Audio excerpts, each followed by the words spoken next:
Les systèmes productifs français entre valorisation locale et intégration européenne et mondiale.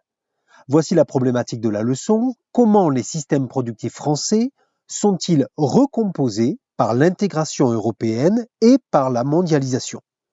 Grand 1, la diversité des systèmes productifs français. Rappelons ce que c'est. Donc, le système productif, c'est l'ensemble des facteurs et des acteurs concourant à la production, à la circulation et à la consommation des richesses. Tout d'abord, petit 1, des systèmes productifs industriels en mutation.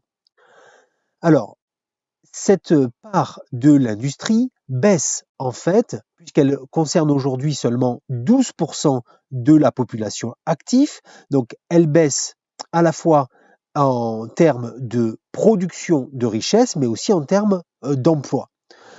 Ainsi, ce secteur a connu une désindustrialisation importante, c'est-à-dire une diminution de l'activité industrielle. C'est lié principalement à la division internationale du travail que l'on a traité dans la précédente leçon de géographie, qui se traduit pour les entreprises par la recherche d'un meilleur coût de main-d'œuvre et par une nouvelle stratégie des FTN, des firmes transnationales. Donc, cela s'est traduit par des délocalisations des unités de production. Ceci dit, ces délocalisations qui ont provoqué une baisse du nombre d'emplois industriels en France sont aussi dues à la tertiarisation de l'économie. Aujourd'hui, on assiste à peut-être un phénomène de relocalisation, puisque depuis 2017, le nombre d'ouvertures d'entreprises industrielles est supérieur à celui de fermetures.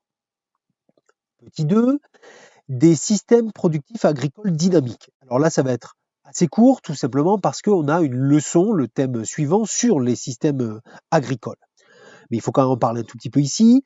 Il faut rappeler que certains espaces ruraux sont très insérés dans la mondialisation et lorsqu'ils parviennent à s'intégrer aux marchés mondiaux et lorsqu'ils sont bien reliés aux grands ports commerciaux, eh bien, les espaces ruraux peuvent porter des activités extrêmement dynamiques. C'est le cas, par exemple, des grands bassins céréaliers, par exemple celui de l'Île-de-France.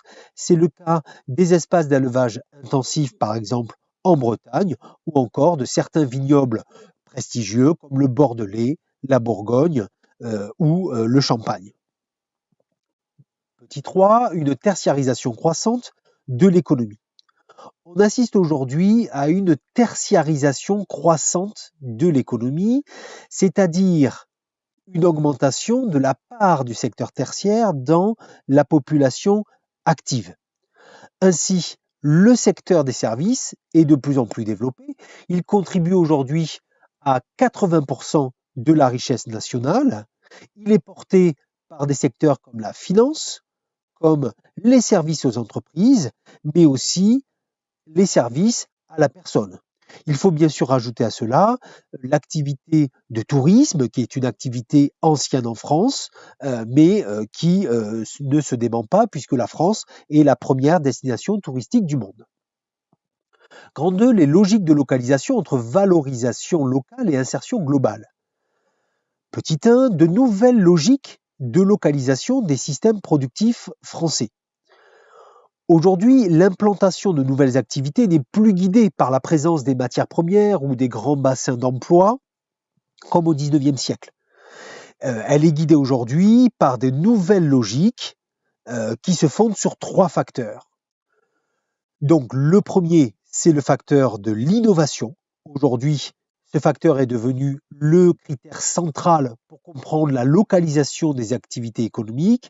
Ainsi, les espaces les plus attractifs au niveau de l'innovation sont les technopoles, comme celui par exemple de Sophia Antipolis dans le sud-est de la France, c'est-à-dire qui regroupe des entreprises, des centres de recherche et des établissements d'enseignement supérieur. Le deuxième critère, c'est la connectivité. Les entreprises sont à la recherche de territoires les mieux connectés aux marchés européens et mondiaux. Elles vont rechercher la proximité, par exemple, des autoroutes ou des liaisons à grande vitesse. Elles vont rechercher aussi la présence de grands aéroports. Et puis au final, elles vont rechercher la présence de plateformes multimodales, c'est-à-dire des lieux où on a un croisement, une connexion entre toutes ces grandes infrastructures de transport. Troisième élément qui joue surtout pour les plus grandes entreprises, celles qui emploient des cadres notamment, c'est l'environnement. Un environnement agréable va être recherché par un certain nombre d'entreprises. Petit 2, des acteurs qui valorisent les atouts locaux et l'intégration internationale.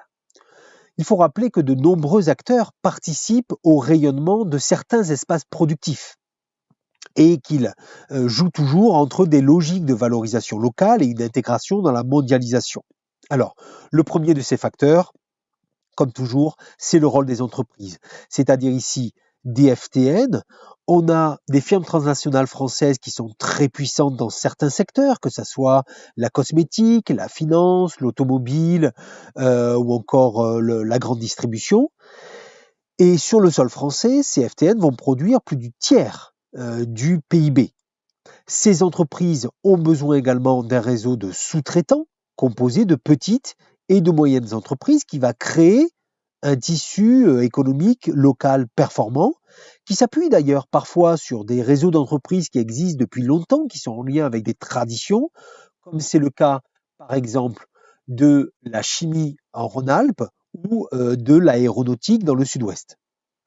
Au-delà des acteurs privés, il y a bien entendu les acteurs publics qui jouent un rôle, et au premier rang desquels on peut trouver l'État. Alors, l'État joue un rôle en finançant par exemple des activités de recherche et de développement de R&D, c'est-à-dire un ensemble de moyens mis en œuvre pour favoriser l'innovation. De plus, bien conscient de la concurrence qui se fait au niveau européen ou mondial, l'État va chercher à favoriser les synergies entre les entreprises, c'est-à-dire une mise en commun des compétences de plusieurs acteurs, ce qui va amplifier leur efficacité. À ce titre, depuis 2004, l'État met en place des pôles de compétitivité, c'est-à-dire des espaces qui regroupent sur un même territoire des acteurs publics et privés d'un même secteur d'activité afin de soutenir l'innovation économique et afin de soutenir un rayonnement international. Par ailleurs, l'État joue un rôle essentiel pour améliorer l'accessibilité des territoires, notamment par les grands projets dont on a déjà parlé, de LGV ou d'aéroports, etc. D'autres acteurs publics interviennent également. C'est le cas par exemple des collectivités locales, comme les régions, les départements, les métropoles, qui favorisent aussi des politiques pour dynamiser leur territoire, en participant par exemple au financement des infrastructures de transport ou en créant des zones d'accueil d'entreprises.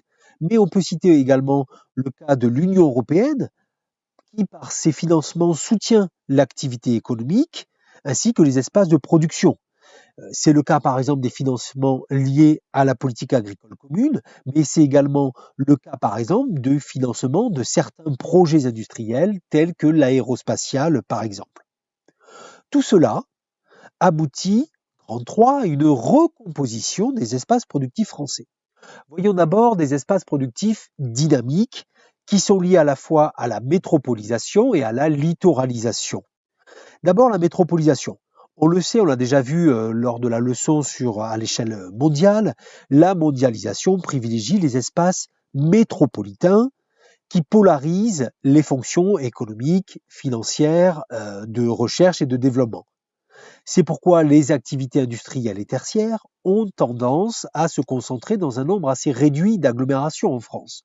On peut bien sûr citer Paris et l'Île-de-France qui produit 30% du PIB français, mais on peut citer également la région Rhône-Alpes avec Lyon, qui est la deuxième région économique de France. En dessous, une dizaine d'autres métropoles françaises comme Marseille, Lille, Toulouse, Bordeaux sont également ouvertes sur l'Europe et le monde et concentrent des activités dynamiques telles que des quartiers d'affaires, des centres de recherche, des universités, etc. Et puis, plus globalement, les régions de l'Ouest et du Sud qui se renforcent autour de leurs pôles urbains respectifs. Mais on le sait, la mondialisation favorise également la littoralisation des activités, c'est-à-dire que les espaces en situation d'interface sont privilégiés par les nouvelles dynamiques de localisation que l'on a vues dans le Grand 2. En France, les activités littorales industrielles se concentrent essentiellement dans 4 ZIP, des zones industrielles ou portuaires. On peut citer bien sûr Dunkerque, Le Havre, Saint-Nazaire et Marseille-Fos-sur-Mer. Les aménagements récents des ports de Marseille et du Havre permettent d'améliorer la réception des porte-conteneurs et leur permettent de soutenir en partie la compétition avec d'autres ports européens de même envergure ou à peu près, comme Anvers ou Gênes. N'oublions pas que les littoraux français sont aussi attractifs, non plus sur le plan industriel cette fois-ci, mais sur le plan du tertiaire, c'est-à-dire du tourisme balnéaire. La Côte d'Azur continue à attirer un tourisme tourné quand même vers le tourisme de luxe, ou en tout cas à haute valeur ajoutée, tandis que la côte atlantique et la côte du Languedoc ont plutôt développé un tourisme de masse, la côte normande, plutôt un tourisme de proximité pour les habitants de l'Île-de-France. Au-delà des espaces dynamiques, on va trouver des espaces productifs en difficulté ou en recomposition. Alors, c'est souvent d'anciens espaces de production industrielle, frappés actuellement par la crise. Il s'agit principalement du Nord-Pas-de-Calais, de la Picardie, du Nord-Est, qui sont touchés par une grande désindustrialisation. D'autres régions d'ailleurs, comme l'Ouest, sont touchées également par des délocalisations et des fermetures d'usines. Ceci dit, ces territoires essaient de retrouver un nouvel élan grâce à l'Europe. Par exemple, ces mêmes régions du Nord-Est peuvent valoriser aujourd'hui la proximité par rapport aux grands pôles de décision européens, qui peut intéresser certaines entreprises, ou par rapport aux grandes infrastructures européennes, par exemple le tunnel sous la Manche. Et puis enfin, les territoires enclavés, alors ce sont des régions souvent rurales, mal intégrées aux marchés mondiaux, souvent des régions de moyenne montagne, éloignées des axes de communication, c'est pour ça qu'on parle de territoires enclavés. Plus largement, il s'agit de la diagonale des faibles densités, mais aussi de l'intérieur de la Bretagne. Ils sont caractérisés par une déprise agricole, des fermetures d'usines, des disparitions de commerces, etc.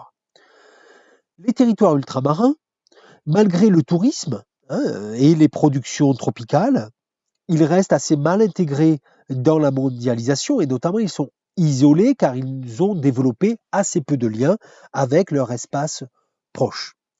Voilà, c'est la fin de cette vidéo, j'espère qu'elle vous a été utile. Vous pouvez bien sûr vous abonner à la chaîne, ça permet la reconnaissance de cette chaîne et vous pouvez laisser un commentaire.